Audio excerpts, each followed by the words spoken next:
ನಿಂಗೆ ಕೈ ಮುಗಿತೀನಿ. ನನ್ನ ಪರಿಸ್ಥಿತಿನೂ ಅರ್ಥ ಮಾಡ್ಕೋ. ಈ ಟೈಮ್ ಹೋತಂದ್ರ ಮತ್ತೆ ಸಿಗಂಗಿಲ್ಲ ನಮ್ಗೆ.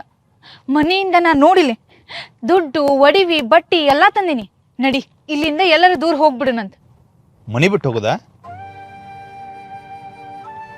ಮನೆ ಬಿಟ್ಟು ಹೋಗೋದಂದ್ರೆ ಅಷ್ಟು ಈಸಿ ಇಲ್ಲ. ಒಂದು ಹುಡುಗಿ ಮನೆ ಬಿಟ್ಟು ಬರ್ತಾಳಂದ್ರೆ ಬರೆಯೋಕೆ ಅಷ್ಟ ಬರಂಗಿಲ್ಲ. ಆ ಮನೆ ಮರ್ಯಾದೆ, ಅವ್ರ ಅಪ್ಪನ ಗೌರವ, ಅವ್ರ ಅವ್ವನ ನಂಬಿಕೆ ಎಲ್ಲನೂ ಹೊತ್ಕೊಂಡ್ಬರ್ತಾಳೆ. ಅದೋ ಒಂದು ಹುಡುಗ ಮನೆ ಬಿಟ್ಟು ಬರ್ತಾನಂದ್ರೆ ಆ ಮನೆ ಆಸರೆ, ಅವ್ರ ತಮ್ಮ ತಂಗಿ ಭರವಸೆ, ಅವ್ರ ತಂದೆ ತಾಯಿ ಕನಸನ್ನು ತೊಗೊಂಬರ್ತಾನೆ.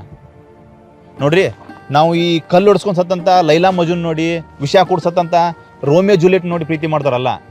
ಪ್ರೀತಿಗೋಸ್ಕರ ಸಮುದ್ರದ ಮಧ್ಯೆ ಸೇತುವೆ ಕಟ್ಟದ್ನಲ್ಲ, ತನ್ನ ಹೆಂಡತಿ ಸಲುವಾಗಿ ಯುದ್ಧನೇ ಮಾಡಿದ್ನಲ್ಲ, ಅವನನ್ನು ನೋಡಿ ಪ್ರೀತಿ ಮಾಡಿದವರು. ಅಕಸ್ಮಾತ್ ನಾವಿಬ್ಬರು ಒಂದಾಗ್ತೀವಿ ಅಂತಂದ್ರೆ ಅದು ನೂರಾರು ಜನದ ಮುಂದೆ ಗೌರವಯುತವಾಗಿ ಆಗ್ಬೇಕು. ಇಲ್ಲ ಅಂತಂದ್ರೆ ನೀವಿಲ್ಲೇ ಹಿಂಗೆ ಹೇಳ್ತೀರಿ, ಅಪ್ಪ ನೋಡಿದ್ರಲ್ಲಿ ಹಂಗೆ ಹೇಳ್ತಾರ. ನಾ ಯಾವ ಕಡೆ ಹೋಗಿ ಸಾಯ್ಲಿ? ಜಾನು, ನಾನು ಬ್ಯಾಡ ಅನ್ನಕತ್ತಿಲ್ಲ. ಆ ಒಂದು ಡೇಟ್ ಬೇಡ ಅಷ್ಟೇ, ಮುಂದೆ ಹಾಕೊಳ್ಳು. ನೀವು ಆ ಡೇಟಿಗೆ ಬಂದ್ರೆ ನಾ ಅಪ್ಪ ನನ್ನ ನಿಮಗೆ ಕೊಡ್ತೇನೆ ಅನ್ನತಾರಲ್ಲ. ಜಾನಕಿ, ನನಗೆ ನನ್ನ ಗುರಿನ ಇಂಪಾರ್ಟೆಂಟ್. ಹಾಂ ಅಂದ್ರೆ ಇದ ನಿಮ್ಮ ಕೊನೆ ಮಾತಾ? ಹಾಂ.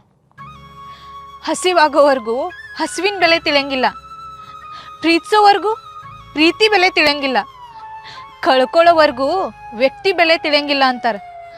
ಪ್ರೀತಿಸಿದ ತಪ್ಪಿಗೆ ಕಾಯ್ತೀನಿ. ನಿಮಗೆ ಯಾವಾಗ ಬರ್ಬೇಕು ಅನಿಸ್ತೈತಲ್ಲ ಬರ್ರಿ.